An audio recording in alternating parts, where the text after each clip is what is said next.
Salut la famille, j'espère que vous allez bien. Deuxième vidéo de la semaine. Bon, cette semaine-ci, on était un peu plus consacré à Apple parce que cette deuxième, elle est consacrée à l'iPhone 14 Pro Max.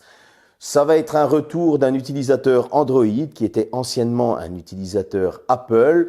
Donc comme ça, vous allez avoir mon meilleur retour pour vous faire la meilleure idée possible de ce que je pense de ce téléphone. Souvenez-vous, j'avais testé le 13 Pro Max, pardon, le 14 Pro Max. Le 13 Pro Max, je ne l'avais pas gardé, j'étais resté sur mon S21 Ultra.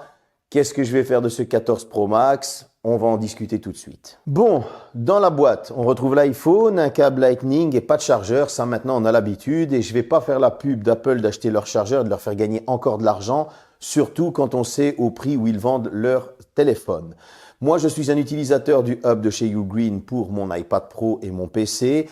Donc, j'ai cherché un petit peu chez eux qu'est-ce qu'ils avaient à vous fournir. J'ai trouvé le Nexode 45 watts que voici. Alors, c'est un chargeur charge rapide de 45 watts. Il est équipé de 2 ports USB type C, capable de charger 2 appareils en même temps. En tout cas, il a réussi à charger l'iPhone 14 Pro Max et l'iPad Pro en même temps. Et honnêtement, c'était assez rapide et plus rapide que le chargeur de Apple avec lequel j'ai fait le test pour l'autonomie.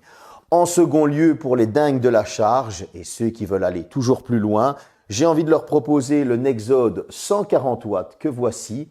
C'est un chargeur rapide de 140 watts, forcément, et il est équipé d'un USB type A, de 2 ports USB type C, un qui va fournir 140 watts et l'autre qui va fournir 100 watts. Personnellement, je trouve qu'ils sont d'une finition très correcte et même très qualitative. Ils ne chauffent pas, même lorsqu'on charge plusieurs appareils en même temps. La charge est très maîtrisée. Moi, j'ai toujours été content des produits de chez Ugreen et j'ai cherché à vous fournir une petite solution alternative si vous avez besoin de chargeurs pour Android ou pour votre Apple. Pourquoi? Parce que le chargeur Apple est très cher et que les chargeurs ne sont pas donnés. Et quand on peut avoir des chargeurs polyvalents comme ceux-ci, capables de charger des deux côtés et de nous fournir les watts dont on a besoin, il faut en parler. Maintenant, on va passer à la suite du test. Bon, premier retour utilisateur Android qui arrive sur iOS, enfin ancien utilisateur Apple qui a été Android, qui redevient Apple et puis qui va sûrement repartir sur Android, je ne sais pas, je vous le dirai plus tard. En tout cas, pour ce qui est du design, il ressemble au 13 Pro Max, oui et non. Pourquoi? Il reprend les grandes lignes du 13 Pro Max, oui, mais il est 1 mm plus épais, les capteurs ressortent un petit peu plus fort, les boutons ne sont pas positionnés au même endroit, donc on ne pourra plus utiliser les mêmes coques de protection. L'ont-ils fait exprès? Ça, je ne sais pas, pour fourguer des coques de chez eux. En tout cas, comme tout le monde, vous allez sûrement aller chercher des coques ailleurs, voilà, sauf les Pro Apple. Chacun son choix, chacun son portefeuille. Sur le dessus, un bord totalement épuré. On est sur des bords très plats, les coins arrondis, des qualités de finition exceptionnelles. On est, je vais me répéter souvent, sur un produit de luxe. L'encoche du 13 Pro Max a disparu pour laisser place à la fameuse Dynamic Island dont on vous a bassiné les oreilles depuis 2-3 semaines. Il faut l'avouer aussi. Maintenant, sur le côté gauche, on va retrouver les boutons du volume, le tiroir de carte SIM qui a disparu, par exemple aux États-Unis, parce qu'il y a la eSIM. Moi, j'utilise actuellement la eSIM et je n'ai rien à reprocher à ça. Vous allez aussi retrouver sur ce même côté le fameux switch pour le passer en mode silencieux. Retour vers le passé, j'ai envie de dire, on pourrait remplacer ça directement dans le volet pour pouvoir le passer en mode silencieux. Et eux ont préféré le garder, c'est typique d'Apple. Vous aimez, vous aimez pas, mettez-moi ça dans les commentaires. Maintenant, sur le bas, micro, vous allez avoir le second haut-parleur parce que le premier est sur la tranche du haut. Le port Lightning et encore une fois, retour vers le passé, j'ai envie de dire, c'est un petit peu vieillot. Ils n'ont pas voulu faire l'effort sur ce modèle-ci. Et sur le bord droit, vous allez retrouver le bouton d'extinction allumage. Ici, pas de lecteur d'empreinte. Tout se fait par reconnaissance faciale qui est honnêtement la plus sécurisée que je connaisse. À l'arrière, vous allez avoir ce noir mat qui est simplement sublime, qui ne prend pas les traces de doigts. Par contre, les bords brillants, là, ça prend les traces de doigts de ouf. Franchement, c'est une horreur. Si vous êtes à frotter, vous n'allez faire que ça. Et vous aurez les 3 capteurs au dos. Honnêtement, moi, le design, je le kiffe. C'est un design de luxe. C'est un produit de luxe. Et je ne vais pas reprocher quoi que ce soit, juste un petit truc, il est un peu lourd. Avant de parler de l'écran, j'ai parlé du design. Ici, on va parler un petit peu de l'audio. Et honnêtement, c'est une véritable petite enceinte portable. La qualité audio est juste topissime. Il n'y a rien à reprocher. Vous allez avoir un parfait équilibre des deux côtés et pourtant ils ne sont pas situés au même endroit parce que vous avez le haut-parleur qui est vraiment sur le bas et tandis que l'autre est sur la tranche et pourtant il y a un équilibre parfait. J'ai envie de dire que honnêtement, une qualité de son comme ça, c'est assez rare. Seul petit défaut que je vais vous citer, c'est que lorsqu'il est posé sur une table et que vous allez parler en mode haut-parleur correspondant, vous allez avoir une petite résonance que le correspondant va entendre. Pourquoi ? Parce que le haut-parleur va assez fort et donc du coup, il résonne dans le micro. Et ça, plusieurs fois, on m'a fait la réflexion, donc je tenais à le préciser dans la partie audio. Pour l'écran, on est sur une dalle AMOLED de 6,7 pouces. ProMotion comme intégré depuis 2021, HDR, un taux de rafraîchissement de 120 Hz, 2000 nits de luminosité. La fameuse encoche a disparu, comme je vous le disais, pour laisser place à la Dynamic Island. C'est une espèce de pilule qu'on va retrouver pour ceux qui n'ont pas encore vu les autres vidéos. Alors, au niveau de la définition, je l'ai noté, je préfère vous la dire, on est sur du 2796 par 1290 pixels. Je préférais être précis et vous le donner. Maintenant, on a un contraste qui est parfait, on a une calibration qui est parfaite, des noirs qui sont infinis. J'ai pas honnêtement trouvé de défaut à cette dalle. On est clairement sur une perfection. Bon, vous allez me dire à ce prix-là, on peut. Mais voilà, on sent aussi, encore une fois, que nous sommes sur un produit de luxe. La dalle est juste nickel. Regardez du contenu sur cette dalle n'est pas fatigant, c'est juste parfait. Voilà, je veux dire, encore une fois, on sait qu'on aurait pu faire mieux. On a un taux de rafraîchissement qui est auto-adaptatif, qui va de 1 Hz à 120 Hz pour économiser le plus d'énergie possible. Donc, Apple connaît son produit. Apple a très bien travaillé cet écran. Et je ne vais pas aller contre, honnêtement, pour moi, cet écran, il est parfait. Bon, au niveau des performances, vous le savez, Apple fait sa propre petite popote tout autour de son système d'exploitation iOS. C'est pour ça que c'est si bien optimisé et qu'ils n'ont pas besoin d'avoir une quantité astronomique de RAM parce qu'elle est très bien gérée vu que c'est étudié autour du système d'exploitation. On va retrouver 6 Go de RAM en LPDDR5. Pour le stockage, on est sur de l'UFS 3.1 en 128, 256, 512 et 1 Tera comme celui-ci. Alors, c'est votre portefeuille qui va déterminer le nombre de gigas de stockage que vous allez prendre parce que c'est chéro, franchement ça s'affiche et c'est très lourd. Vous allez aussi avoir la puce Bionic A16 qui est propre à Apple, la A15 améliorée parce que oui c'est une A15 améliorée donc on n'est pas non plus sur l'identique de l'iPhone 13. Vous la retrouverez sur les petits modèles iPhone 14 et 14 Plus dont je parlerai un peu plus tard. J'essaierai de faire quand même une vidéo sur ce 14. En tout cas, au niveau des performances, j'ai été assez étonné de cette puce Bionic A16 gravée en 4 nanomètres. Je trouve qu'elle fait un excellent travail. À l'Antutu Bench, par contre, je m'attendais à un petit peu plus de points. Elle m'a sorti un score de 937 970. Clairement, j'ai des Android qui m'ont sorti beaucoup plus, mais ils avaient beaucoup plus de RAM, etc., etc. Mais je m'attendais à plus. Maintenant, c'est pas avec ce 937 000 points que ça va vous lâcher sous Antutu. Pourquoi ? Parce que ce téléphone va convenir à 99,99% des personnes, parce que je sais bien qu'il y a le 0,01 qui trouvera quelque chose à dire. Mais en tout cas, moi, je trouve qu'il a d'excellentes performances. Au Geekbench, il m'a sorti un score de 1886 au simple cœur et un score de 5485 au multicœur. Ce qui en fait actuellement le plus gros smartphone que j'ai testé sous Geekbench. C'est lui qui m'a sorti les meilleures performances. Peut-être un petit peu moins sous Antutu, mais en tout cas sous Geekbench, il m'a sorti les meilleures performances. J'ai été très étonné de voir les scores qu'il m'a sortis. Alors, on n'a pas énormément de différence par rapport à son aïeul, le 13 Pro Max. Mais en tout cas, voilà, les scores étaient là, il ne faut pas les nier. Et sous les jeux, j'en ai sorti que 2. cette fois-ci. Déjà de un, parce qu'il y a un problème, vous le savez, avec Epic et Fortnite. Et ensuite, je vais penser comme un vieux con, comme certains vont sûrement me le dire. Ce téléphone est fait pour bosser. Je trouve qu'on ne va pas acheter un iPhone pour faire du game.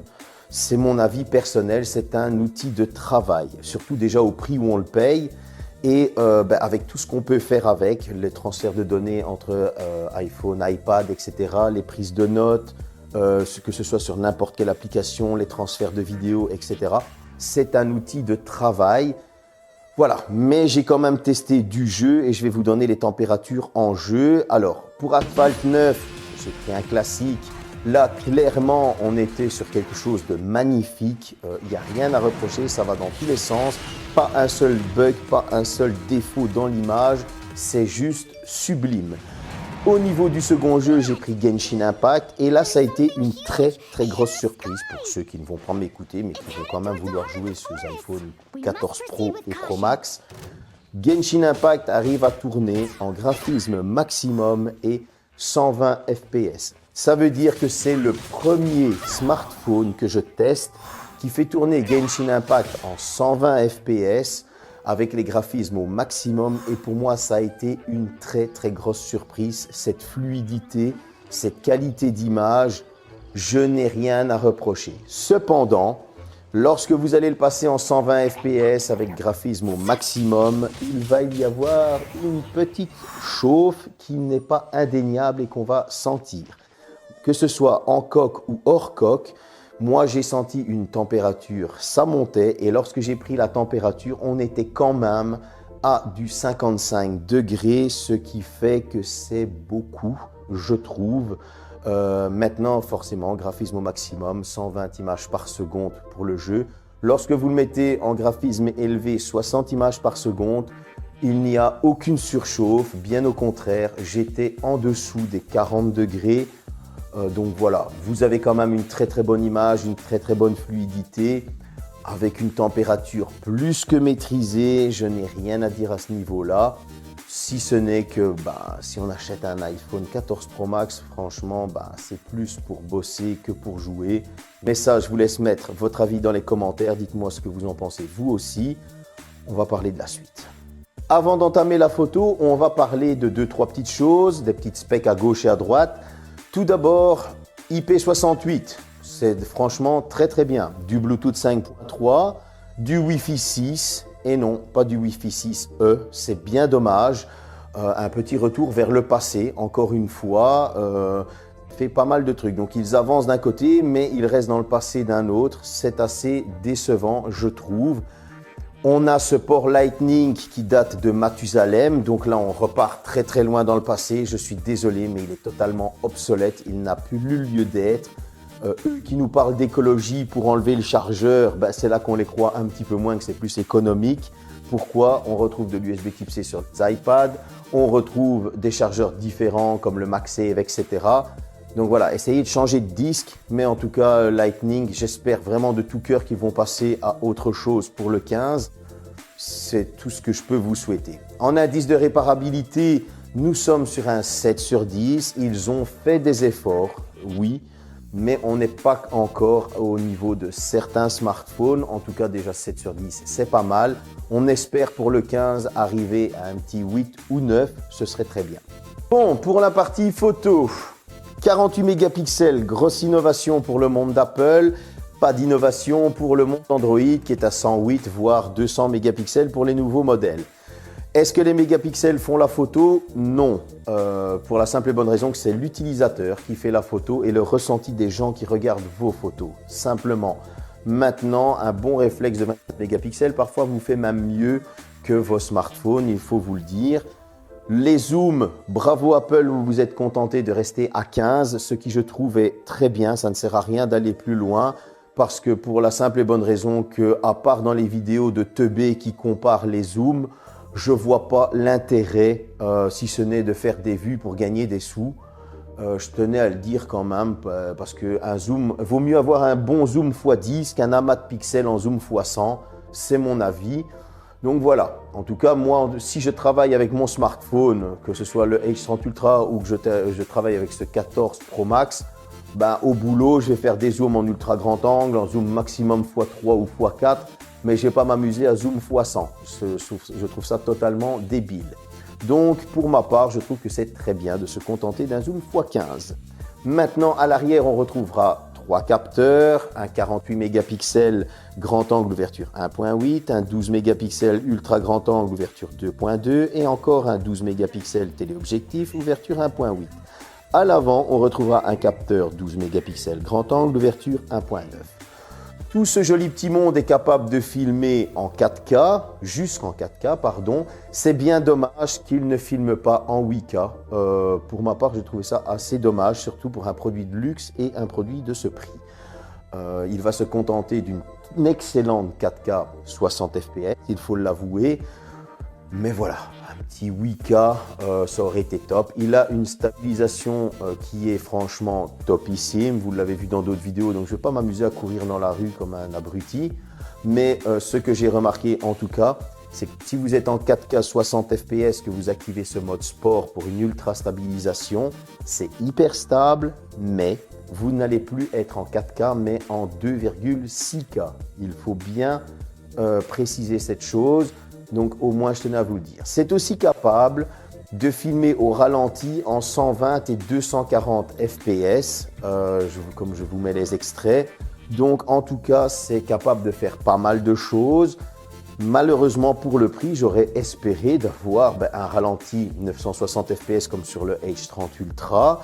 J'aurais espéré avoir de la 8K, c'est assez dommage. Mais pour vous donner une bonne idée de ce qu'il est capable de faire, pour l'occasion, je suis parti me balader au château féodal de Moha. Ce sont les ruines d'un château. Je vous laisse vous faire votre propre avis sur les photos. Pour les photos de nuit, ce sont des photos qui étaient dans Mons, près d'un centre commercial. Comme ça vous donne aussi une idée. Et pour les vidéos, on était au château de Moha. Vous me direz ce que vous en pensez dans les commentaires. On revient ici ensuite.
J'espère que cette petite visite vous a plu. Moi, en tout cas, j'ai trouvé qu'il fait d'excellentes photos et d'excellentes vidéos.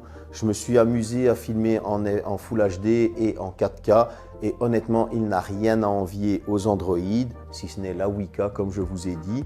En tout cas, j'espère que vous me mettrez dans les commentaires ce que vous pensez des photos. Évitez de me parler toujours du prix. On le sait, c'est un produit qui est très cher. On le sait aussi qu'il y a vachement moins cher chez Android. Donc, on va essayer de rester sur une logique de parler du téléphone en lui-même. Le prix, je vais vous le dire après, mais on sait que c'est cher. Bon, on se rapproche de la fin. Avant de vous donner mon retour utilisateur Android et ma conclusion, on parle de l'autonomie avec une batterie de 4323 mAh. Il faut avouer que c'est pas très grand et pourtant c'est le meilleur smartphone en autonomie que j'ai rencontré jusque-là avec une si petite batterie, il faut l'avouer. Vous allez avoir une charge de 30 watts, attention en réel c'est plus 26 watts, qui est assez lente, je tiens à le préciser, et vous allez avoir une recharge sans fil QI de 7,5 watts, c'est limite scandaleux parce qu'on faisait ça il y a très longtemps, on retourne encore une fois dans le passé, et une charge MagSafe de 15 watts. Quand on sait que les Android tournent des fois à du 50 watts comme le H30 Ultra, ben voilà. Maintenant, Apple choisit peut-être ça pour sauvegarder la vie et la durée de vie de ses batteries, je ne sais pas. Mais en tout cas, il y a peut-être moyen de faire mieux. On ne demande pas grand-chose. Même une charge 50 watts serait assez bienvenue et une charge sans fil de 25 watts serait bienvenue aussi. Toutefois étant, cette autonomie m'a complètement subjugué. C'est la meilleure que j'ai vue jusque-là.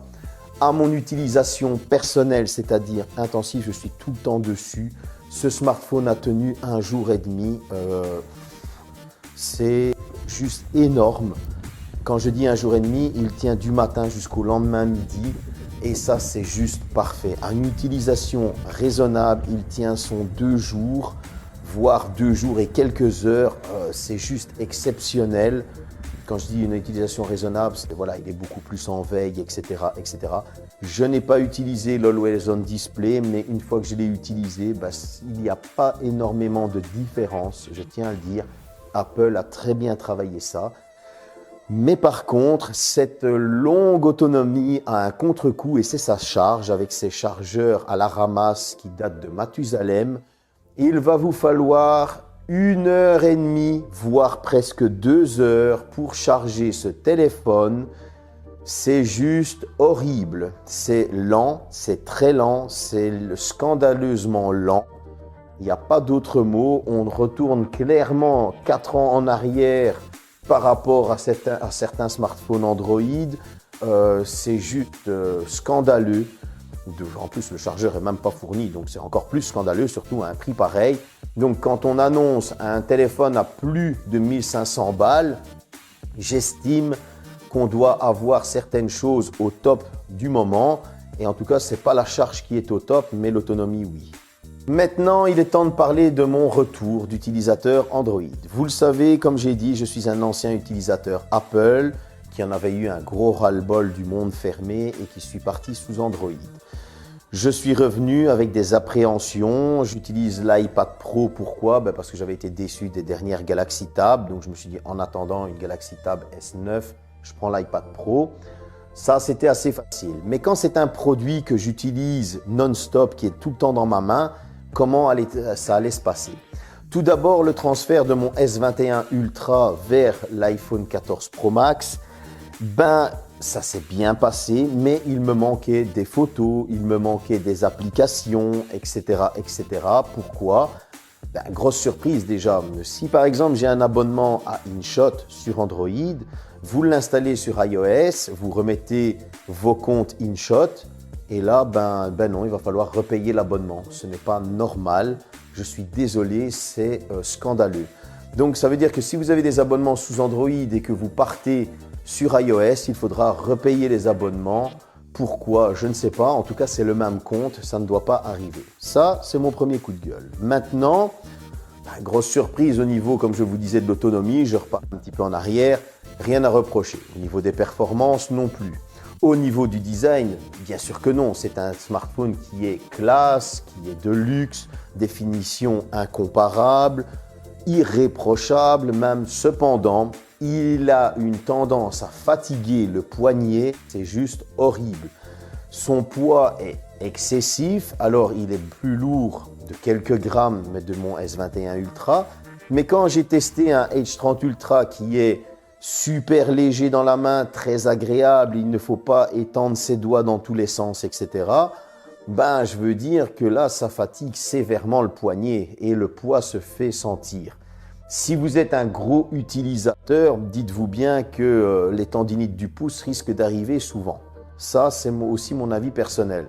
Maintenant, question utilisation, c'est encore une fois une des meilleures expériences utilisateurs que j'ai connues. Pourquoi? Parce que les transferts, forcément, vous n'allez pas rencontrer les soucis de Android vers Apple.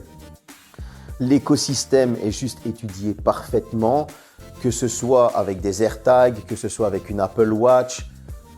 Tout est fait pour vous faciliter la vie. Même dans les menus, tout est clair, tout est net. J'adore certains écosystèmes comme celui de chez Motorola. J'adore l'écosystème Samsung ou encore celui Xiaomi. Mais il faut reconnaître que cet iPhone 14 Pro Max et surtout l'écosystème de chez Apple, iOS, iPadOS, etc., il est juste parfait pour les gens qui travaillent. Je vais revenir encore une fois sur ce que je disais. Mais si vous êtes quelqu'un qui a besoin d'un outil de travail, qui va déduire fiscalement le matériel qu'il achète, etc., oui, je vous conseille de vous retourner sur cet appareil et sur l'écosystème Apple pour travailler en symbiose. Pourquoi? Parce que c'est assez dommage que sur Android, on ne retrouve pas ça. Ça nous facilite tellement la vie d'avoir un dossier qui est directement transféré sur l'iPad, etc. Donc voilà, je vais continuer à rester sur Android, ça je préfère le dire, je ne partirai pas chez Apple pour mes raisons personnelles et parce que j'aime bien la facilité de chipoter dans tout. Mais en tout cas, pour ce qui est vraiment d'un ressenti d'avoir utilisé à fond l'écosystème Apple pendant un certain temps, ça m'a rappelé le bon temps avec beaucoup d'améliorations et beaucoup d'innovations. Et là, on est clairement dans le futur. Peut-être que cet iPhone retourne dans le passé pour certains points techniques, mais en tout cas, pour ce qui est d'autres points techniques et d'utilisation, d'interface, de confort d'utilisateur, etc., etc., là, on est clairement dans le futur. Il est venu le temps des rires et des chants, non, je me trompe, il est venu le temps des conclusions, de la conclusion, des qualités et des défauts. Pour ce qui est des défauts, tout d'abord, on a un prix qui est totalement excessif et qui est hors norme. On débute à du 1459 €, si je ne me trompe pas, peut-être un petit peu moins, il faudrait que je revise mes leçons. Mais en tout cas, voilà, ce produit que j'ai en main est à plus de 2000 €. Donc, ça fait mal au portefeuille, il faut l'avouer. Surtout que, même s'il a des bonnes qualités, je citerai après, il pèse son poids et fatigue sévèrement le poignet et la main. Ça, c'est de 1. De 2, il a une charge hyper lente qui date de Mathusalem, qui est juste scandaleuse. Vous allez avoir une photo de nuit qui est pas top. Elle est très bonne, mais elle n'est pas top. Il y a vachement mieux dans la concurrence. Maintenant, voilà, il y a ce voyage dans le passé avec le port Lightning qui n'évolue pas, qui a un taux de transfert qui est plus lent que l'USB type C. Qui est incompréhensible par rapport, par exemple, à l'iPad qui, lui, a l'USB type C. On pourrait avoir vachement mieux. Pourquoi traîner? On est sûrement en train de liquider les stocks chez Apple, ça, j'en sais rien. Mais je m'attendais à mieux. Et puis, il y a cette petite surchauffe que j'ai ressentie lorsque j'ai mis les paramètres à fond sur du Genshin Impact.